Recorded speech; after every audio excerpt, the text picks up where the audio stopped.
Welcome to the discussion. My guest today, Vince Sotosanti, the Federal Principal Consultant for FirstNet at AT&T. Vince, welcome to the discussion. Thank you. Great to be here. Chris Algier, the Director of Federal and National Programs, First Responder Network Authority. Chris, welcome to the discussion. Hey, thanks, Jason. Looking forward to the talk. And Rob Patterson, the Senior Executive Director of Public Safety, AT&T. Rob, welcome to the discussion as well. Thanks, Jason. We talked a lot about the idea of first responders in this. Who are they? And let's maybe go down that path. And let me start with Chris. Who's using the network? Who's eligible to use the network? When we say first responders, that really does run a wide gamut. Yeah, so making the translation on what do we need by first responders. And so we always go back to the statute. What does the law say that we're able to do? And so there were two definitions by reference that were brought up in the statute that created FirstNet. One is an FCC definition of a public safety entity.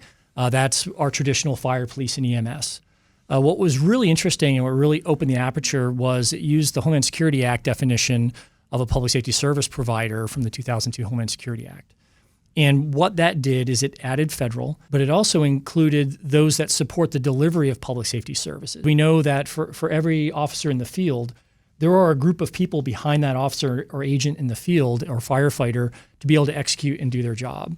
So that really opened the aperture. From an agency perspective, again, it's those that are in a law enforcement role.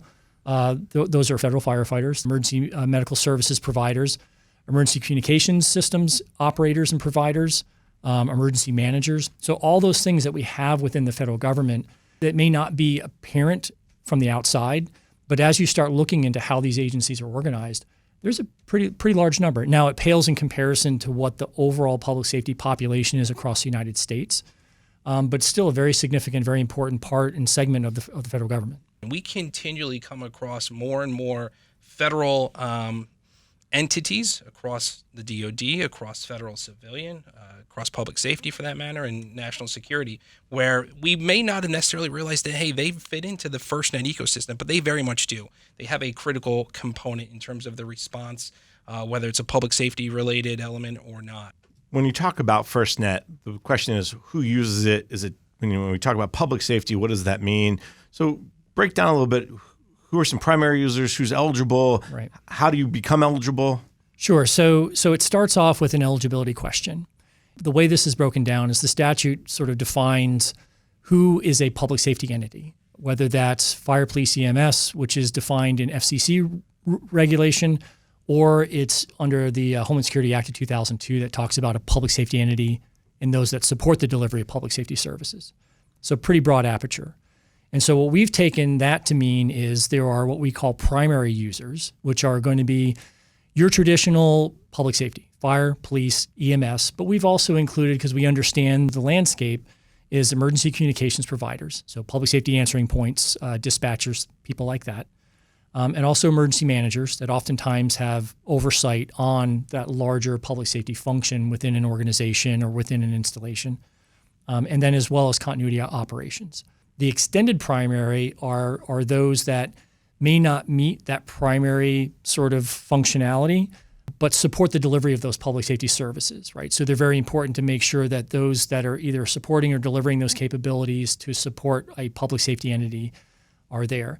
And we're very intentional and very deliberate about how we do that. The network is not for everybody. The network is for public safety, and it's exclusive in that perspective. So we work very closely with AT&T to make sure that who is on the network meets those criteria, and in order to make sure that the network continues to perform at a very, very high level for those in that very important mission space.